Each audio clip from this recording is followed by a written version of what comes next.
तो दोस्तों अभी कुछ दिन पहले एक ऐसी न्यूज आई थी जिससे सुन के फैंस काफी ज्यादा परेशान थे और हैरान भी। यहाँ पे ये कहा गया था कि Robert Downey junior iron man का रोल अब फ्यूचर में नहीं करेंगे, यानी कि अब एवेंजर्स एंड गेम उनकी लास्ट मूवी थी। हालांकि उनका केमियो ब्लैक विडो मूवी में होगा, लेकिन वो बात की बात है।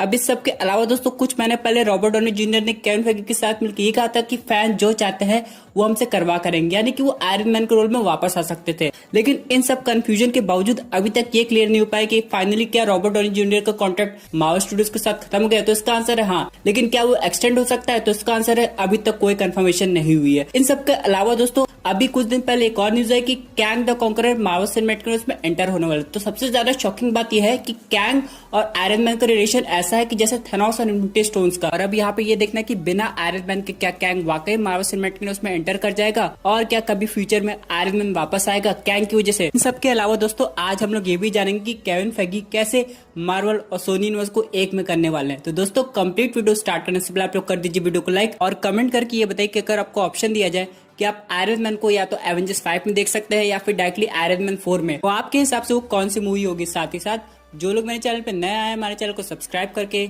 हमारी कॉमिक बुक टॉक्स फैमिली का हिस्सा बनिए। तो चलिए दोस्तों शुरू से शुरुआत करते हैं। यहाँ पे सबसे पहले आते हैं कैंग के ऊपर। कैंग का बस एक ही काम है, टोनी स्टार्क को खत्म करना, ताकि वो ऑन स्टॉक का जन्म कभी होने न दे। लेकिन दोस्तों एनिमेटेड सीरीज में तो ये भी दिखाया गया है कि कैंग अगर टोनी स्टार्क को खत्म नहीं कर पाया तो हावर्ड स्टार्क को खत्म कर देगा, क्योंकि अगर हावर्ड स्टार्क नहीं रहेगा तो टोनी और एर्नो स्टार्क कभी आएंगे नहीं। लेकिन दोस्तों चलिए बात करते हैं सिर्फ मार्वल सिनेमैटिक यूनिवर्स की कि अभी प्रेजेंट सिनेरियो क्या है। प्रेजेंट में दोस्तों टोनी स्टार्क है नहीं, और अभी मल्टीवर्स से टोनी स्टार्क की आने की पॉसिबिलिटी है, लेकिन वो कैसे आएगा ये कैंग ने हिंट दे दी है। मान लीजिए दोस्तों कैंग किसी टाइमलाइन में टोनी स्टार्क को खत्म करने गया था, उस टाइमलाइन में एर्नो स्टार्क आ जाता है टोनी स्टार्क को बचाने, लेकिन बदले में कैंग एर्नो स्टार्क को खत्म कर देता है। इस पे एर्नो स्टार्क टोनी स्टार्क से प्रॉमिस लेता है कि अब कैंग को खत्म करके रहेंगे ताकि वो किसी और एर्नो को खत्म ना कर सके।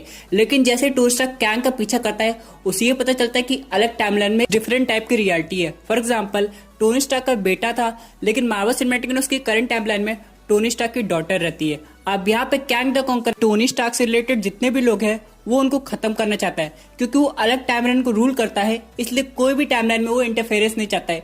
इसी मकसद से वो मॉर्गन स्टार्क को खत्म करने आएगा, और जब इसके बारे में एवेंजर्स को पता चलेगा तो वो रोकने की कोशिश करेंगे। लेकिन सरप्राइज तब होगा जब दूसरी टाइमलाइन का टोनी स्टार्क एक्चुअली में कैंग द कॉन्करर को रोकने आ जाएगा, जिसने एर्नो स्टार्क को खत्म किया है। अब यही से दोस्तों टोनी स्टार्क परमानेंटली इस यूनिवर्स में आ सकता है। लेकिन आप लोग सोचेंगे कि टोनी स्टार्क इस यूनिवर्स में क्यों आएगा, तो जाहिर सी बात है मॉर्गन स्टार्क को प्रोटेक्ट करने के लिए। जैसा कि उसने अपने बेटे से वादा किया था कि वो अब कैंग द कॉन्करर को रोक के रहेगा और किसी भी एर्नो स्टार्क या टोनी स्टार्क को खत्म होते हुए नहीं देख सकता, इसलिए टोनी स्टार्क इस प्रेजेंट टाइमलाइन में आएगा। और जब टोनी स्टार्क ऐसा करेगा तो उसे यकीन हो जाएगा कि अलग टाइमलाइन में अलग वर्जन के आयरन मैन हो सकते हैं। उसी तरह एर्नो स्टार्क की जगह मॉर्गन स्टार्क भी हो सकती है, जिसे कैंग द कॉन्करर खत्म करना चाहता हो।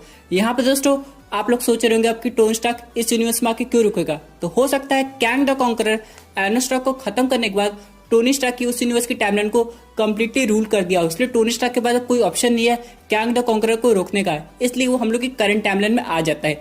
अब यहाँ पे बहुत लोग सोचेंगे कि अब रॉबर्ट डॉनी जूनियर तो मार्वल सिनेमैटिक यूनिवर्स में आने नहीं वाले, तो क्या आयरन मैन का रोल आएगा? ऐसा कैसे होगा, क्योंकि बहुत से लोग आयरन मैन के कैरेक्टर को भी उतना प्यार करते हैं जितना रॉबर्ट डॉनी जूनियर को करते हैं। यहाँ पे फैंस कभी डिवाइडेड नहीं होते। फैन चाहते कि आयरन मैन का कैरेक्टर जिंदा रहे और उसे रॉबर्ट डॉनी जूनियर ही प्ले करे। लेकिन अगर दोस्तों मान लीजिए रॉबर्ट डॉनी जूनियर के फाइनल डिसीजन होता है, क्या आप लोग रीकास्टिंग को हाँ बोलेंगे कि नहीं? यहाँ पे दोस्तों इंपॉर्टेंट क्वेश्चन है, क्योंकि दोस्तों अगर आयरन मैन को रिटर्न को जस्टिफाई करना है तो किसी ऑल्टरनेट रियलिटी से किसी अलग चेहरे को लाना पड़ेगा। क्योंकि दोस्तों यहाँ पे अगर यंग आयरन मैन की जरूरत पड़ेगी जो कि आने वाली 10 एवेंजर्स मूवी में भी काम आए, तो ऐसा करना पड़ेगा। फॉर एग्जांपल अगर आपको ऑप्शन दिया जाए कि चलो Robert Downey junior iron man बन के आ रहे हैं, लेकिन वो सिर्फ एवेंजर्स 5 में रहेंगे, बाकी की जितनी मार्वल मूवीज आएगी उनमें उनका ना केमियो होगा ना कोई रोल होगा, और आयरन मैन के कैरेक्टर को भी हमेशा के लिए खत्म कर दिया जाएगा। यानी कि अब से मार्वल सिनेमैटिक यूनिवर्स में कभी भी आयरन मैन हम लोग को दिखाई नहीं देगा। वहीं आपको दूसरा ऑप्शन दिया जाए, चलो रॉबर्ट डॉनी जूनियर नहीं लेकिन कोई और एक्टर आयरन मैन के रूप में कास्ट होकर आ रहा हो, लेकिन हम लोग को बाकी की मूवीज में आयरन मैन दिखाई देगा, जिसकी वजह से आयरन मैन का कैरेक्टर जिंदा रहेगा, तो आपका क्या रिएक्शन होगा? क्योंकि दोस्तों अगर हम लोग सिर्फ आयरन मैन के कैरेक्टर के ऊपर ध्यान दें तो उसके कैरेक्टर का यूज बहुत जगह होने वाला है। सीक्रेट वॉर मूवी में फिर अगर आयरन मैन कभी गैलेक्टस से फाइट करेगा उस वक्त, या फिर कभी doctor Doom versus iron man होगा। इन सब के अलावा सिविल वॉर 2 जहाँ पे मेन मैच होता है कैप्टन मार्वल और आयरन मैन के बीच में ये सब मूवी कैसे पॉसिबल होगी दोस्तों। और जब फाइनली आगे जाके एक्समैन वर्सेस एवेंजर्स मूवी आएगी तो हम लोग को आयरन मैन वर्सेस मैग्नेटो भी दिखाई देगा। तो अगर ये सब पॉसिबल करना है तो एक रिकास्टिंग बनेगी। For example Robert Downey junior अगर मान लीजिए कॉन्ट्रैक्ट एक्सटेंड भी करते हैं तो फैन की रिक्वेस्ट पे वो 1 या 2 मूवी तक जा सकते हैं, उससे ज्यादा नहीं। और रही बात अगर हम लोग क्रिस हेम्सवर्थ की करें तो क्रिस हेम्सवर्थ की तरफ से एक अच्छी खबर ये आ रही है कि वो थॉर 4 के अलावा भी अभी बहुत ढेर सारी मूवी करेंगे। यानी दोस्तों हम लोग को मार्वल सिनेमैटिक में अभी काफी समय तक थॉर दिखाई देगा, चाहे बात करें हम लोग थॉर 4 की या फिर आने वाले थॉर 5 की, इंक्लूडिंग एवेंजर्स 5 की भी। यानी दोस्तों हम लोग को थॉर के बहुत ढेर सारे वर्जन और अलग स्टोरी लाइन दिखाई देगी। हालांकि इन सबको हम लोग अगले वीडियो में कवर जरूर करेंगे, लेकिन अगर हम लोग सिर्फ बात करें आयरन मैन की तो मैं आपसे फाइनल डिसीजन पूछना चाहता हूँ, आप लोग क्या चाहते हैं? क्योंकि आपका सजेशन सबसे अच्छा होगा, जिसकी वजह से हम सबको एक आइडिया लग जाएगा क्या फैन चेंज के लिए तैयार हैं या फिर अभी भी फैन रॉबर्ट डॉनी जूनियर को आयरन मैन के रूप में देखना चाहते हैं। इसके अलावा दोस्तों चलिए डिटेल में बात कर लेते हैं थोड़ा कैंग द कॉन्करर की। यहाँ पे दोस्तों कैंग द कॉन्करर के पास कोई सुपर पावर नहीं है। जी हाँ दोस्तों, आप लोग ने सही सुना, वो भी एक नॉर्मल ह्यूमन बीइंग है जिसके पास बस इंटेलिजेंस अच्छा खासा है। अब वो बस अपने गैजेट की वजह से ऐसा कुछ काम कर सकता है जिससे वो एक सुपर विलन लगता है।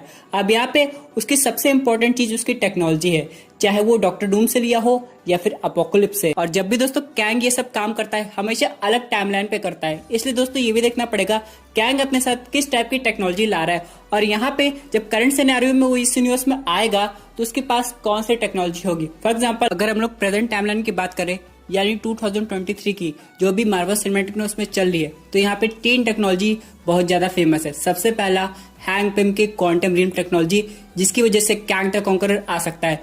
दूसरा टोनी स्टार्क की टेक्नोलॉजी, इसमें एडिथ, फ्राइडे, उसके बाद बहुत ढेर सारे आर्टिफिशियल इंटेलिजेंस आते हैं। फिर तीसरा वकांडा, जो कि कैंग द कॉन्करर के लिए एक एक्सपेरिमेंट लैब होगा। इसलिए दोस्तों यहाँ पे ये देखना पड़ेगा कि कैंग द कॉन्करर ये सब टेक्नोलॉजी को मिला के क्या करता है। ये दोस्तों बात करते हैं अपने अगले अपडेट की, जो कि रिलेटेड है स्पाइडर वुमन मूवी से। हम लोग को पता है ये मूवी आने वाली है और जल्दी इसका प्रोडक्शन स्टार्ट होने वाला है, लेकिन इन सब के अलावा एक इम्पॉर्टेंट बात यह है कि इस मूवी की मॉनिटरिंग केविन फैगी खुद करेंगे। इसका मतलब आप लोग समझ रहे हैं, केविन फैगी खुद मार्वल सिनेमैटिक यूनिवर्स को और सोनी के यूनिवर्स को शेयर्ड यूनिवर्स में कन्वर्ट करना चाहते हैं। वो सोनी के कैरेक्टर्स को मार्वल सिनेमैटिक यूनिवर्स में एंटर करवाना चाहते हैं और कुछ इस सिनेमैटिक यूनिवर्स के कैरेक्टर को सोनी के यूनिवर्स में ले जाना चाहते हैं। फॉर एग्जाम्पल हम लोग ने मॉर्बियस के ट्रेलर में इसका एक एग्जाम्पल देखा था वल्चर के रूप में। यहाँ पे दोस्तों ऐसा लग रहा है कि स्पाइडर वुमन एक ऐसी कैरेक्टर होगी जो प्रॉपर्ली शेयर्ड यूनिवर्स को एग्जाम्पल बनाएगी। वैसे दोस्तों एक क्वेश्चन फैंस के माइंड में अभी भी रहेगा कि स्पाइडर वुमन का इंट्रोडक्शन क्या मार्वल सिनेमैटिक यूनिवर्स में होगा पहले कि सोनी यूनिवर्स में, और अगर ऐसा होता है तो क्या स्पाइडरमैन पार्ट 3 मूवी में हम लोग को स्पाइडर वुमन को कोई केमियो देखने को मिलेगा कि नहीं। क्योंकि हम सब लोग जानते हैं कि पीटर पार्कर होम रन पे है, कोई ऐसा सुपर हीरो जरूर होगा जो उस वक्त स्पाइडरमैन की हेल्प करने आएगा और हो सकता है ये सुपर हीरो वही हो।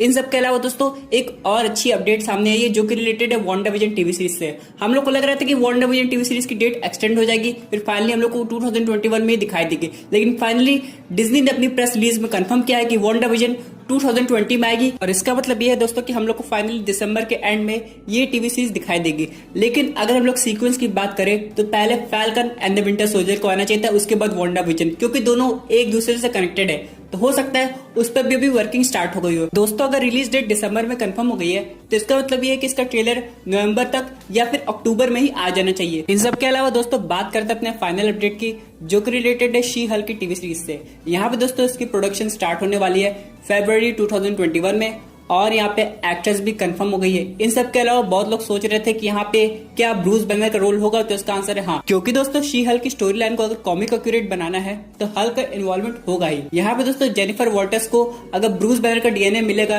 तभी वो जाके शी हल्क बनेगी। और ये सब एवेंजर्स एंड गेम के बाद होगा, क्योंकि कभी भी एवेंजर्स एंड गेम से पहले हम लोग को शी हल्क का रेफरेंस देखने को नहीं मिला था, तो जाहिर सी बात है वो अब होने वाला है। अब यहाँ पे सबसे इंपॉर्टेंट बात है इसकी लोकेशन की। यहाँ पे जो इसकी फिल्मिंग प्रोडक्शन होने वाली है वो अटलांटा जॉर्जिया में होगी और वहाँ पे एक और मूवी की फिल्मिंग कंफर्म होती दिखाई दे रही है जो कि है Spiderman 3।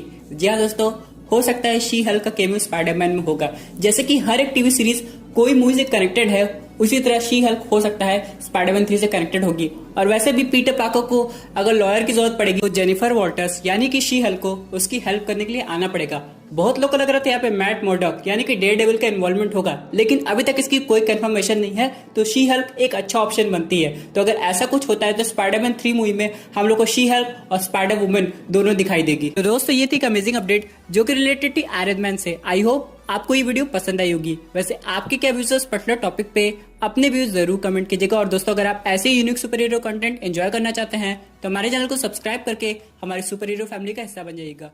Thank you for watching.